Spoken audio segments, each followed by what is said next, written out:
నీ అవ్వ ఏం దావత్ చేసిండ్రా? అంటల 4 ముక్కలన్నీ వేసిండా? నాకు అంతే కాక ఒక గంటలు ఇట్లేసిండు, మళ్ళా ముఖం కూడా చూడలే. గా బిర్యానీ అని చేసిండ్రయ్యా, ఒక్క లెగ్ పీస్ కూడా రాలే. చికెన్ ఫ్రై సగం మందికి పెట్టంగానే అయిపోయిందట.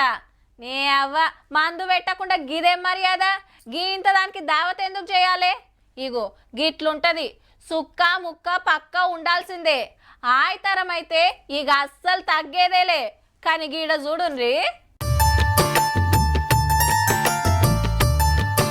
రావియాకే పిలుపు కారెట్, తమలపాకులతోటి బజ్జీలు, మోదుగాకు అంటలు, జొన్న పిండితోటి గిలాసలు, చిట్టి ముత్యాల బియ్యంతోటి పుదీనా అన్నం, సామ బియ్యంతోటి పాయసం, కులాకర్ రకం బియ్యంతోటి కట్టె పొంగలి, తామర గింజలతోటి కూర, దోసకాయ రోటి తొక్కు, మిరియాల చారు, నవార పెరుగన్నం, వంటలకు గానుగ నూనె, సబ్జ గింజలు, చెరుకు రసం డ్రింకు.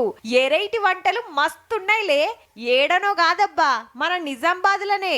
విజయ్ అనే గీ అన్న బిడ్డకు చీరగట్టిచ్చే దావత్లా ప్రకృతి భోజనం పెట్టిండు. అది సుత ఐతారం. దావత్ అంటే మనోళ్లకు సుక్క ముక్క లేకుంటే నడవదాయే.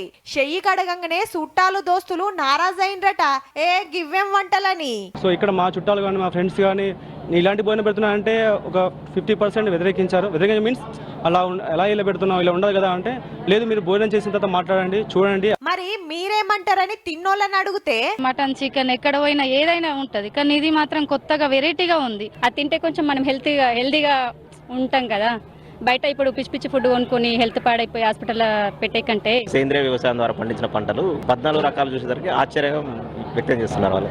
కవుస్తోటి దావతిస్తే తిని తాగినాక మర్చిపోదురేమో గాని ఈ భోజనం అయితే ఎల్లకాలం యాదుంటదుల్లా. మళ్ళా పెయ్యి గిల మంచిది. మటను మందు లేకుంటే సుత మంచి దావతియ్యొచ్చని చూపించిండన్నట్టు.